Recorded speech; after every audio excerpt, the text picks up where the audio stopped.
Ciao a tutti. Bentornati sul nostro canale 374. Nel video di oggi vi mostrerò come controllare il livello della batteria del vostro JBL TUNER 3 dal dispositivo Android.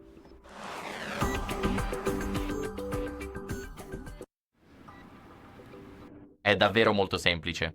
Tutto quello che dovete fare è sbloccare prima il vostro dispositivo, poi aprire l'app JBL Portable. Sul nostro canale trovate un tutorial su come configurare tutto, come installare l'app e come impostare il nostro speaker. Ora clicchiamo sull'altoparlante e, come potete vedere, qui abbiamo la percentuale. In questo momento è al 55%.